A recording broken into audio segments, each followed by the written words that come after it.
Yo les amis, comment allez-vous depuis le temps? Et ouais, je suis de retour.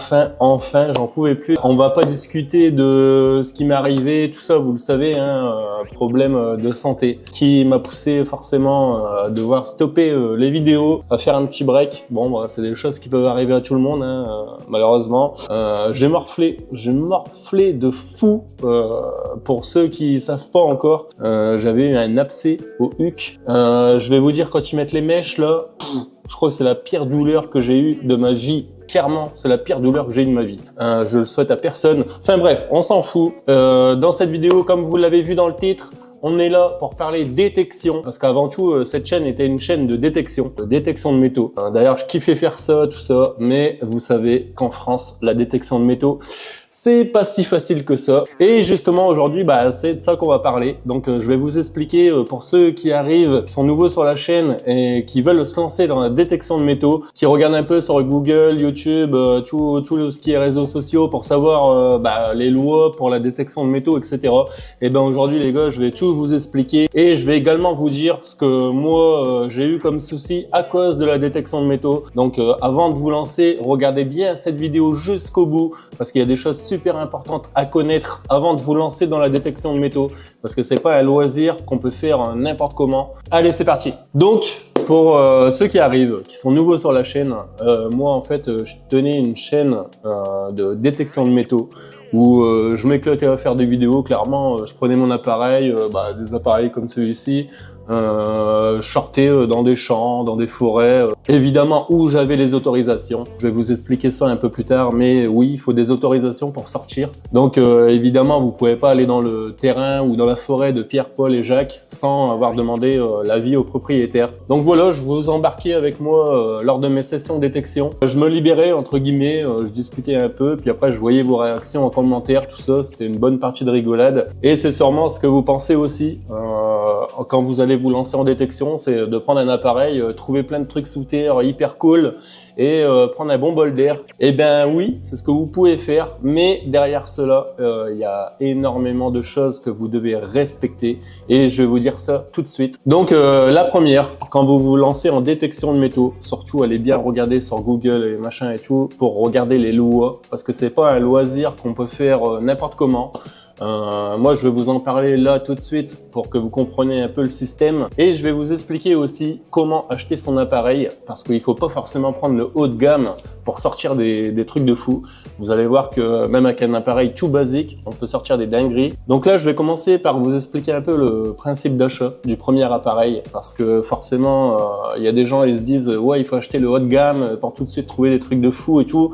Non, pas du tout. Ne croyez pas qu'il faut prendre un appareil à 1500 balles pour trouver des trucs de fou sous terre. Il n'y a pas besoin du tout de prendre un appareil à 1500 balles. Vous avez la gamme Vanquish qui a des prix très abordables, qui commencent dans les 250 je crois, même peut-être moins cher. Maintenant, je regarde plus les prix des appareils, mais il me semble que c'était 250 les premiers, en 340, un Vanquish 340. Donc vous pouvez commencer avec celui-ci ou vous commencez avec des autres à peu près du même tarif. Alors par contre, je vous conseille pas d'acheter des appareils sur Amazon. D'ailleurs, vous pouvez regarder sur la chaîne, j'ai testé des appareils un peu différents de ce qu'on connaît et ça n'a jamais été concluant.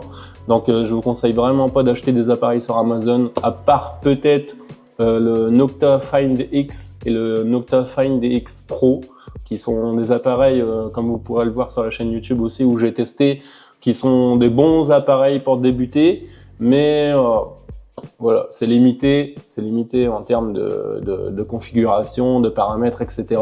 Mais pour débuter, ça va, c'est pas cher et ça marche bien. Bon, sinon, ouais, il y a du Vanquish, il y a du Quest, il y a etc.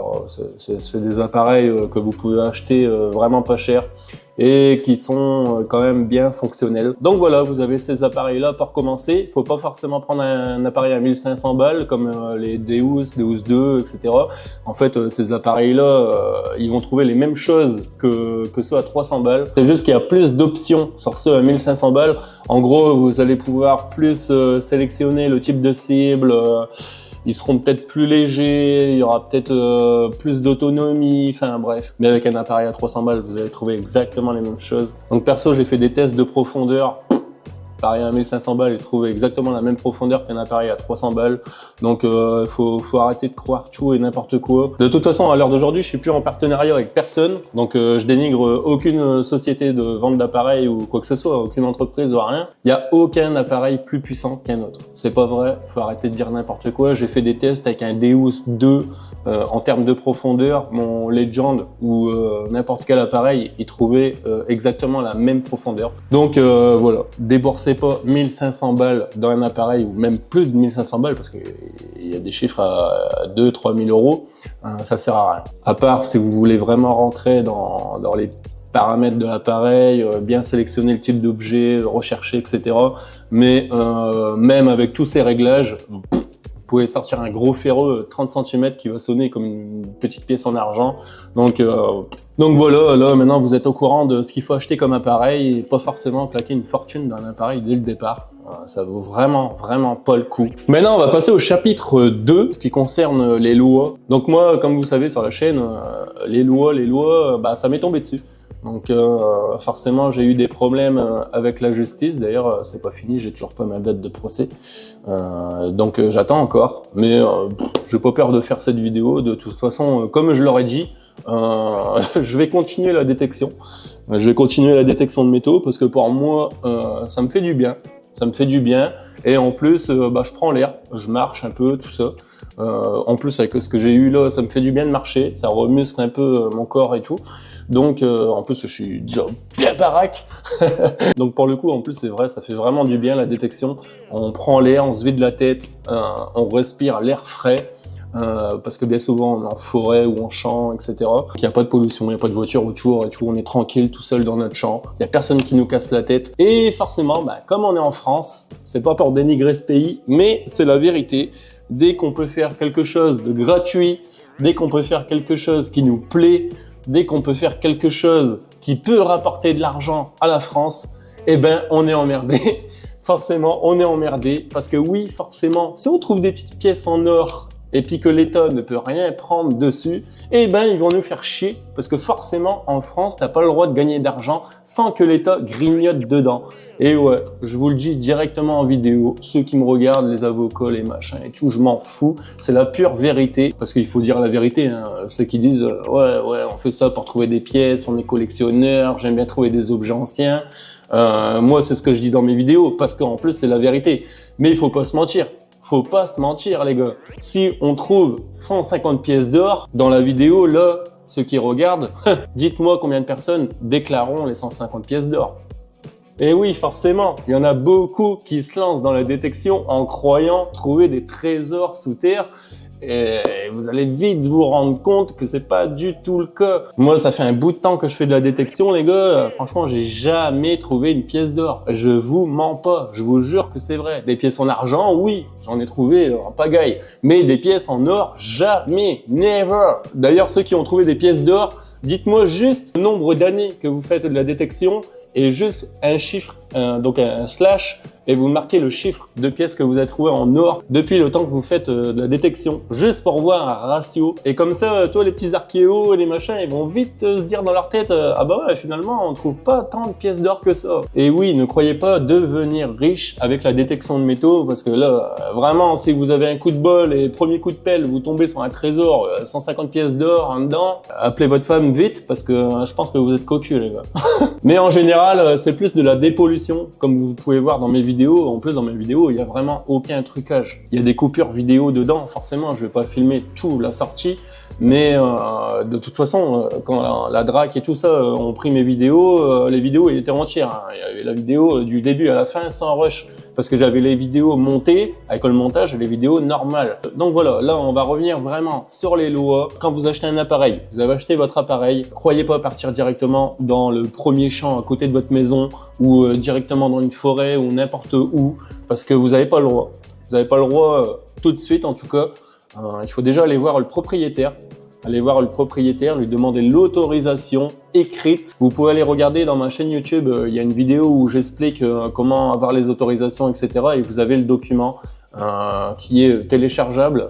que vous pouvez imprimer directement, justement pour faire remplir aux propriétaires. Alors un petit conseil, quand vous allez voir les propriétaires des terrains, si vous êtes débutant, eh bien dites-leur que vous avez acheté un appareil pour vous lancer dans la détection et tester cette passion. Et par la même occasion, eh ben dépolluer tous les objets ferreux qui traînent dans son champ et que ça peut lui rendre énormément service. Parce qu'on sait tous qu'une plaque de fer comme ça, qui passe dans les engrenages, ça risque de faire de gros dégâts. Et croyez-moi, il va être bien content que vous enlevez 6 bouts de ferraille comme ça dans son champ. Et montrez-lui en fin de session ce que vous avez retiré. Vous mettez tout dans un sac, comme moi je fais, dans un sac à dos ou un seau ou n'importe quoi que vous laissez au début du champ. Ou à chaque fois que vous récupérez un truc, bah, vous allez le mettre dans le seau. Et à la fin de la matinée ou de l'après-midi ou de la journée, eh bien, vous lui montrez tout ce que vous avez récupéré.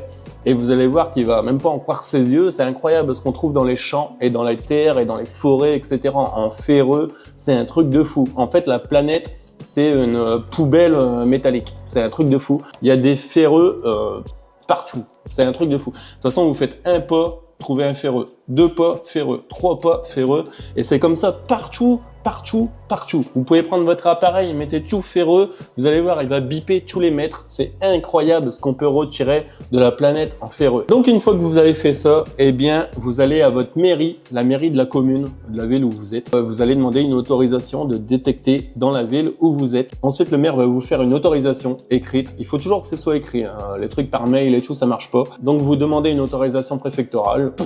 Autorisation du maire, vous faites tout remplir avec autorisation de détecter dans la ville, dans le secteur où vous êtes. Une fois que vous avez ces 2 autorisations-là, eh ben, vous êtes OK pour aller détecter. Et là, je te dis, bah, ça y est, c'est bon, j'ai les 2 autorisations. Vas-y, let's go, je prends mon appareil et je pars dans le champ. Eh ben non.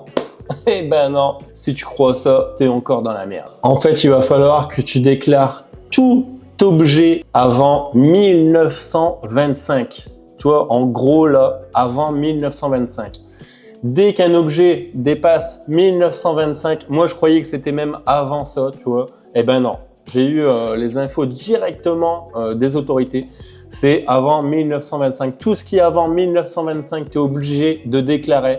Parce que si tu as une descente de la DRAC, en fait, c'est la Direction Régionale des Affaires Culturelles. Donc, c'est elle, en fait, qui s'occupe de tout ce qui est patrimoine en France. Donc tout objet ancien, en fait, ça leur revient. En gros, si tu trouves un truc avant 1925, il faut que tu les contactes et que tu leur dises, soit par mail, soit par appel, que tu as trouvé un objet avant 1925. Donc il faut que tu donnes ses coordonnées GPS, exactement où tu l'as trouvé, dans quelles conditions, des photos, etc. Et eux ensuite, en fait, ils vont te recontacter et ils vont te dire, ok, touche à rien, on vient le chercher, on envoie une équipe, etc.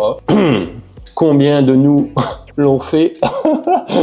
Moi, je vous le dis, franchement, moi, le premier, je trouvais une pièce Napoléon ou quoi que ce soit, j'ai jamais prévenu la DRAC. Donc, on va pas se mentir, hein, sur 100 personnes, on va dire qu'il y en a peut-être 5, 6 qui le font. Moi, le premier, hein, je vous le dis, je l'ai pas fait. Hein. Je trouvais des Napoléons, des choses comme ça.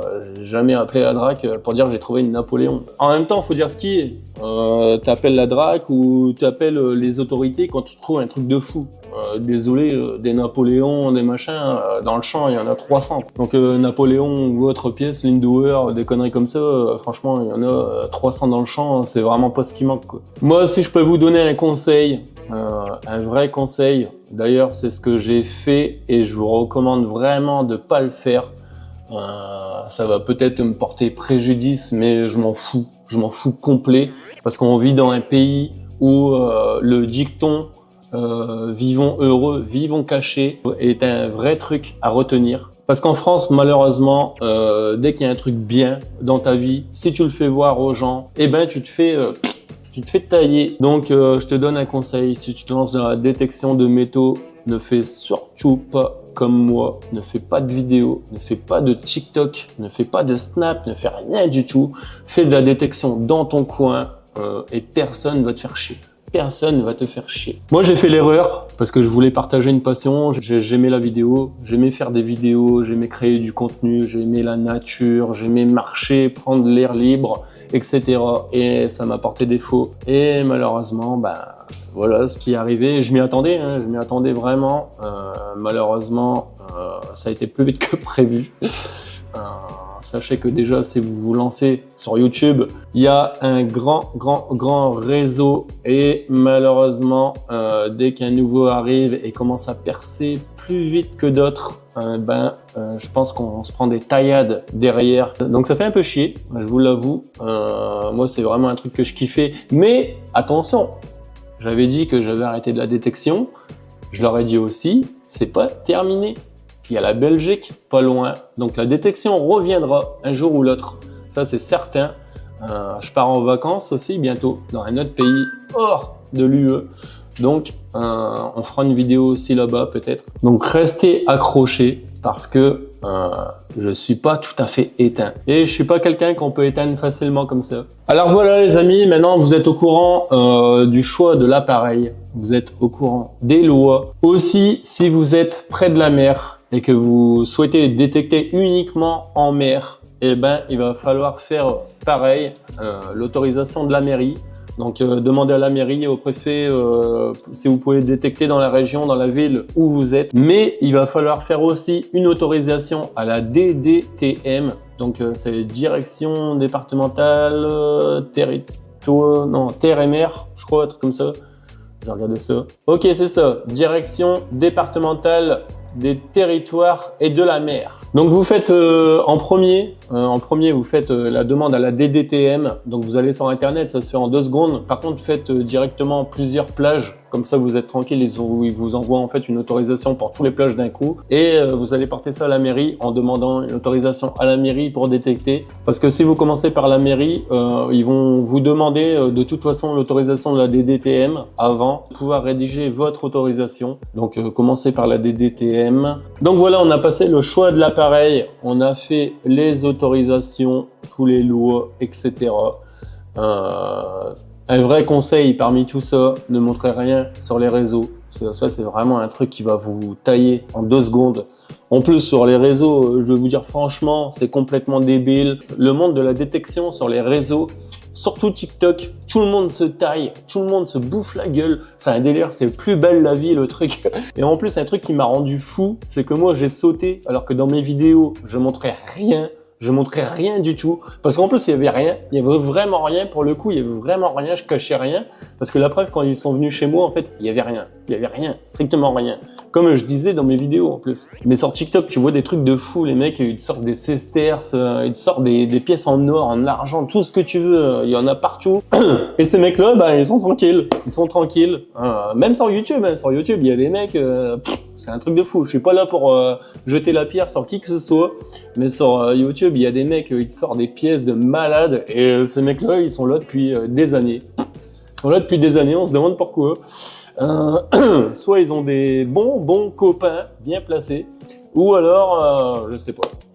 En tout cas, voilà, moi, je suis pas là pour jeter la pierre à qui que ce soit. Je le dis quand même, parce que j'ai une gueule, et ça sert à ça. Après, c'est le jeu, je me doutais, je me lançais sur les réseaux sociaux, je me doutais que ça allait tomber un jour ou l'autre. Donc maintenant, les amis, on va discuter un peu de la chaîne, pour les abonnés qui sont là depuis le début. Je reçois beaucoup de commentaires en me disant ton code promo, il marche plus, ton code promo, il marche plus. Donc là, je parle de mon partenariat avec détecteur.fr. Donc c'est terminé. Le code ne marche plus, ils m'ont pas prévenu. Je le dis en vidéo, ils m'ont même pas prévenu qu'ils avaient arrêté le code promo. Parce que logiquement, même si t'es pas en partenariat avec eux, certains sites, tu peux être quand même affilié à eux et partager un code promo si jamais tu es sur les réseaux ou quoi que ce soit. Donc mon code promo ne marche plus. Ils l'ont arrêté, ils m'ont pas prévenu, ils m'ont rien dit. Donc au début, quand le problème est arrivé, que vous connaissez, ils ont pris un peu de mes nouvelles. Maintenant, j'ai plus de nouvelles du tout. J'ai pas vraiment eu de soutien de la part de qui que ce soit, à part de vous, les abonnés. Je vous remercie énormément de m'avoir suivi et de me demander encore des nouvelles. D'ailleurs, il y a beaucoup d'abonnés qui me demandent encore des nouvelles, comment je vais, même pour mes soins, etc. C'est vraiment touchant et je vous remercie énormément. J'ai une communauté en or. Donc là, je vais vous redonner un point important. Si vous vous lancez dans la détection, que vous êtes sur les réseaux, que vous avez choisi de quand même partager vos vidéos sur les réseaux sociaux, je vous conseille de marcher seul. de marcher vraiment seul. Donc, parce que oui, si vous créez du contenu YouTube, putain, mon bonnet, on dirait une chaussette. Mais moi, j'aime bien, m'en fous. Ma femme, elle me dit, j'ai trop l'air con avec ça. C'est vrai qu'il est bizarre comme bonnet quand même. Bon, moi je m'en fous, j'aime bien, il me tient chaud. Mais donc voilà, pour revenir au sujet, si vous créez des vidéos YouTube, que vos vidéos plaisent, forcément, vous allez être contacté par une société qui vend des appareils. Donc ça peut être n'importe qui, hein, pas forcément détecteur.fr, mais vous allez être contacté par plusieurs sociétés, comme moi j'ai eu le cas. Je vous conseille de n'accepter aucun partenariat avec personne. Marchez seul. Même si on vous propose des appareils à 500, 600, 700 balles derrière, ne le faites pas. Parce qu'en fait, je vais vous expliquer pourquoi. C'est un truc que j'ai fait dès le départ parce que je me suis dit, ouais, on se lance sur Internet, tu as des partenariats, tu vas devenir quelqu'un, machin et tout. Devenir quelqu'un, c'est surtout le truc à pas faire. Faites vos vidéos, montez crescendo, montez pas d'un coup. Parce que dès que vous êtes en partenariat avec quelqu'un, vous devenez quelqu'un dans le milieu du YouTube game. Et malheureusement, c'est peut-être ça qui m'a porté préjudice aujourd'hui. Parce qu'en fait, eux vont vous proposer des appareils.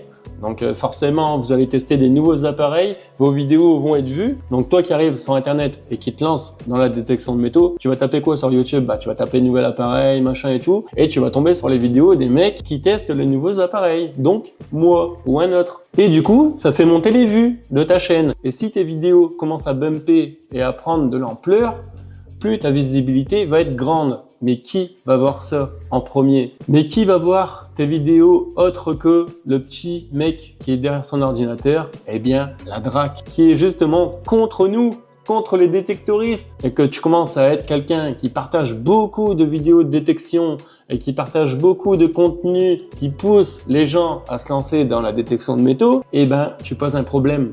Et comme tout problème, eh ben, les problèmes, il faut les éradiquer. Parce que attention, il y a carrément des groupes Facebook qui sont contre les mecs qui font de la détection de métaux. Parce que eux, s'ils te voient dans un champ, ils vont carrément prendre en photo ta plaque d'immatriculation, une photo de toi. S'ils voient des vidéos de toi sur YouTube, ils vont screen toutes les petites pièces que tu trouves. Toi, tu présentes ça comme un truc de fou. Tu dis, ouais, je suis trop content, j'ai trouvé ça. Eh ben non, en fait, tu es en train de montrer des preuves pour ton dossier. Ils vont accumuler tout. Ils vont se retrouver avec un dossier comme ça sur toi. Et ensuite, ils vont tout envoyer à la DRAC. Et un jour, au matin, tu bois ton café, tu te réveilles tôt parce que tes enfants, ils crient, ouais. À 5h20, tu es réveillé, tu prépares ton petit café, tu vas aux toilettes, tu sors des toilettes, tu entends boum, boum, boum. Et ben voilà. Débarquement, 6h en matin, ils te prennent toutes tes affaires, tu fais une tête comme ça, bon qu'est-ce qui se passe?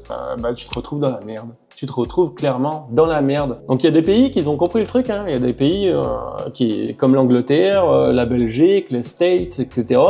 Là, tu peux détecter. Tu as des applications qui servent à géolocaliser tes trouvailles. Tout ce que tu trouves, tu prends en photo, t'envoies.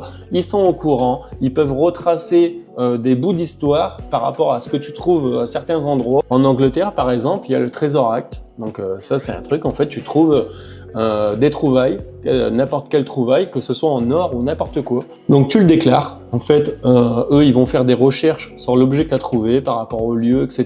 Ils vont retracer un peu l'histoire de ce que tu as trouvé. S'il y en a eu plusieurs trouvés dans le même endroit, ils peuvent retracer peut-être un camp, un ancien camp, peut-être une ancienne fabrique ou etc.